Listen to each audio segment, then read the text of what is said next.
What do you got, Private? Oh, Sergeant, it's there's two guys. Sorry, two guys. Do you mean like enemy packs, or do you mean like friendlies? What do we got? Cam in, Private. That's why you have an LPVO. No, I done it, Sergeant. It's a 1 to 4. It only goes to 4. Right there, it's done. Got no more. No, got no more than that, Sergeant. 4 power.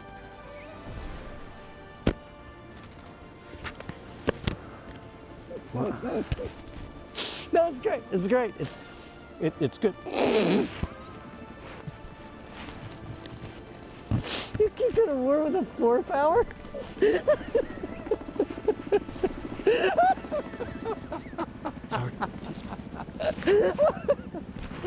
sorry. It's good. It's fine.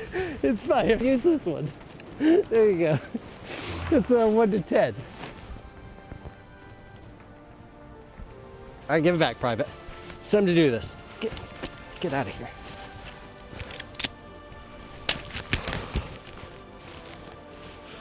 All right, sweetheart.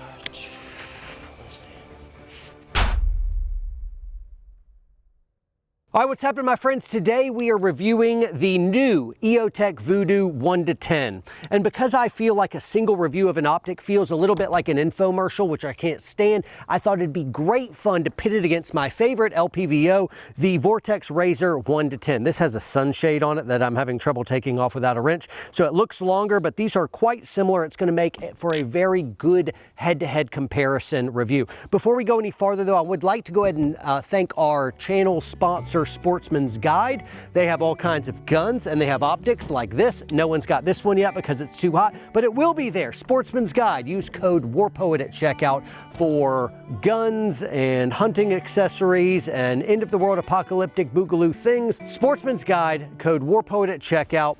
There you go. And now, on to the video. Now, before I jump in and start talking about specs, features, positives and negatives and vice versa, I wanted to go ahead and give a tender mercy to you folks who are a little bit newer to optics and guns and you're a little over your head. I wanted to break down just in 1 minute some basic terminology so that you won't feel completely lost in this video. The first term is LPVO. This stands for low power variable optic. And the idea is to have the benefits of a simple 1 power red dot, which is passive. You just look through it. So at 1 power, you look through it and the world looks normal. But then you can cam into 6 power, 8 power, or 10 power. So you have advantages of up close and personal and longer range. LPVO. That's what these are. We're reviewing one. Next thing is first focal plane, FFP, or second focal plane, SFP.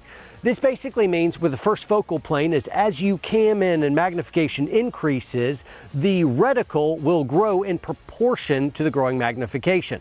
So the reticle grows as you cam in, whereas the second focal plane, that reticle stays put. There are extremely good shooters that really prefer first focal plane and extremely good shooters that prefer second focal plane. So that's not going to help you into which one is better. I have bad eyesight and I have trouble even seeing reticles. And so a first focal plane is my preference. However, I go ahead and recognize both are really dope. The last thing is MOA or MRAD. Both of these are just ways to measure like yards or meters, but this one is for angle. So MOA is minute of angle, MRAD is mil radian, and you don't need to know any more than that. If you want to know more about how to like mount optics and actually dial in dope and dope sheets and reading all kinds of atmospherics, make sure you subscribe to our Warrior Poet Society network. We have a streaming service, WPSN, watch WPSN.com, and Ryan Kleckner, Ranger Buddy, Sniper Extraordinaire, contestant on Top Shot Show, will walk you through all this stuff. So make sure you check it out for ongoing education. But we are into the video, and your little crash course seminar of terminology is now at an end. All right, so let's go ahead and review. Here's our Razor, here's our EoTech. So both of these optics come in a 1 to 10 power. They're both first focal plane. They both have 0.1 MRAD adjustments. I went with the MRAD. They both come in MRAD or MOA, so pick your poison. I chose MRAD, and it's a little buyer's remorse because I wish I'd gone MOA. I see the world in feet more than the metric center because I'm from the US of A, but anyway, I ended up going with MRAD, and so all my stuff is MRAD for consistency, but MOA or MRAD, you choose your poison. Both of these optics are extremely tough aircraft aluminum housing with shock-proof, water-resistant, fog-proof, hard anodized coating, so they're built extremely tough. They both weigh in around 21 ounces with a 34mm tube. They are illuminated reticles, and they have these snazzy throw levers, which is kind of like a stick shift, but for your scope. All right, but enough specs and features and what these things have in common. I'd rather jump in and give some things that I like more about the Vudu and some things I like more about the Razor. So let's go ahead and jump in, and we'll start with the Vudu. All right, so first off, this one's $1,800 MSRP. Who knows what you'll actually be able to find it for once it's out and about and available in stores, whereas this Razor is about $2,500. It has an MSRP of $3,600, which is double this one, but you're seeing around $2,500.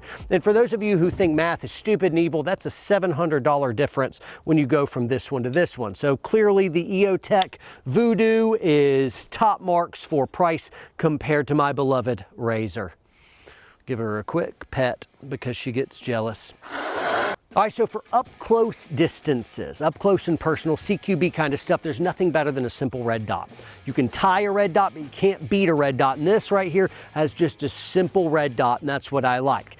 The Vudu is a little bit goofy up close because it's got this big circle that's bigger than a human torso, those up close 5-yard, 7-yard kind of distances. And I don't really know what that big circle is supposed to be doing for me in a CQB. And the big circle is brighter when the illumination is on than the single dot in the center, and so it's just a little bit distracting, and that dot is not nearly the illuminated power as something like this, which is LED and this is etched glass, and so it's different, but this one is better for up close and personal CQB in this guy's opinion. So second thing I like better about the Vudu is how they went through the elevation adjustment. Now, first off, I really like both of the reticles.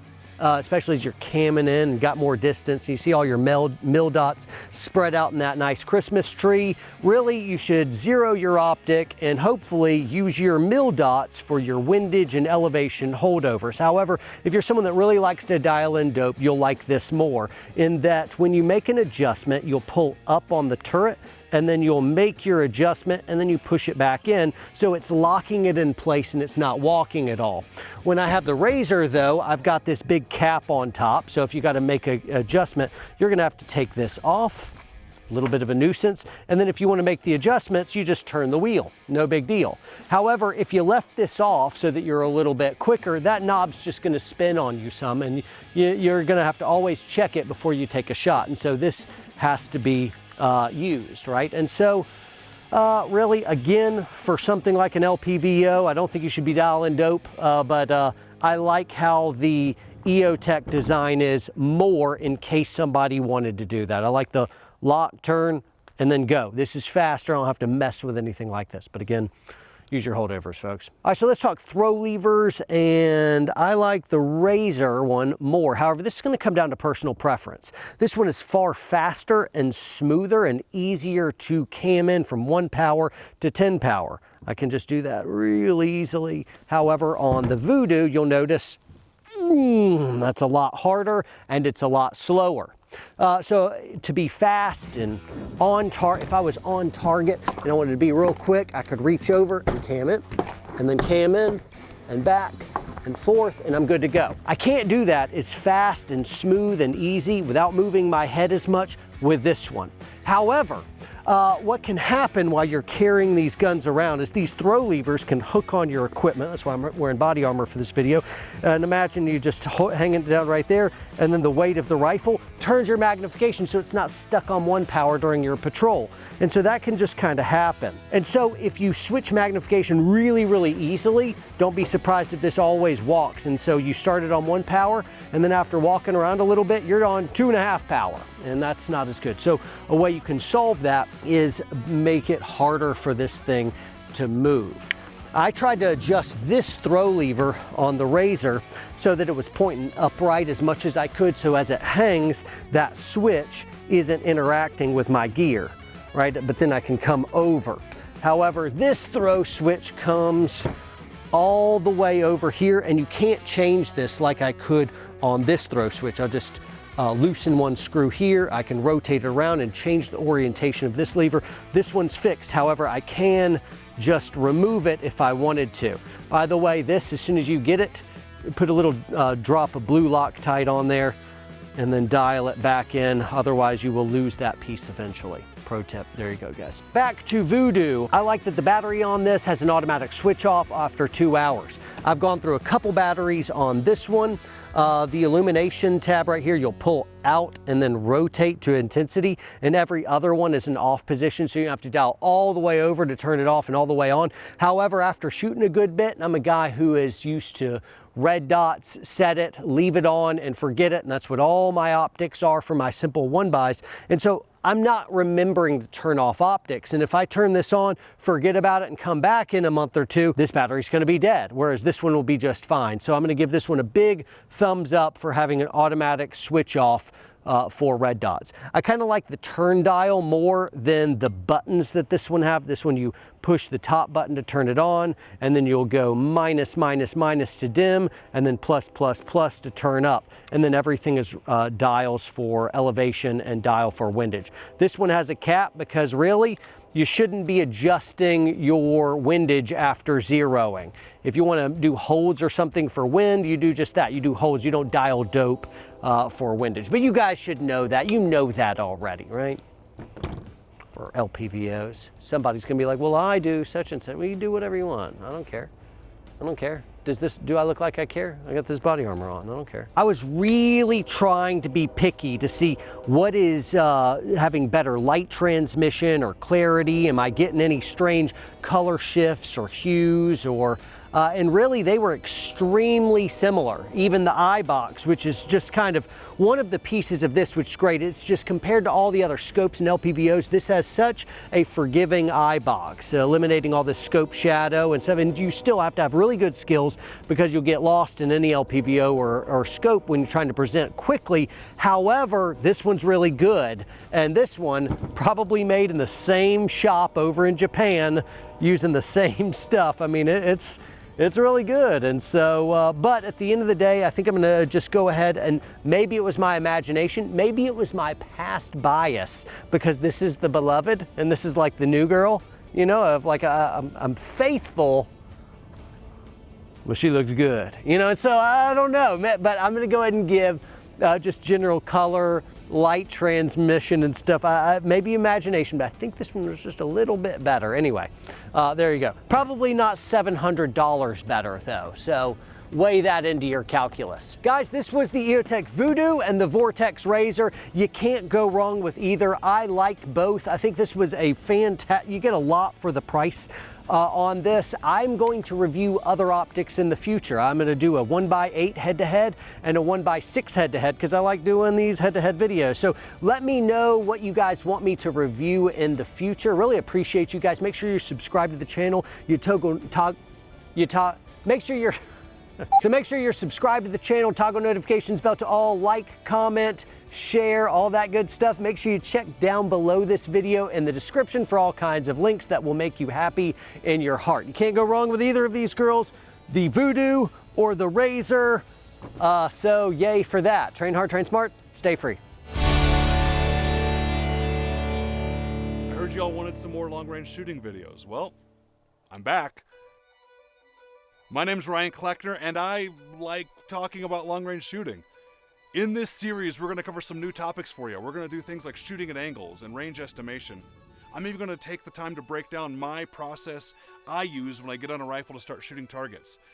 We're going to talk about the environmental effects of the flight of the bullet on the way to the target, which is going to come in handy because we're here in northern New Mexico in the mountains at Quinlan Ranch, just a little over 8,000 feet right now, and we're going to see some differences. So before we get out there and stretch out to some far targets like a mile away, which we're gonna do, before we do that, we need to go revisit some of the older topics and go gather some dope, see what's going on with the wind, and get a good baseline for our rifle and our ammo. I can't wait to get started. I'll see you out there.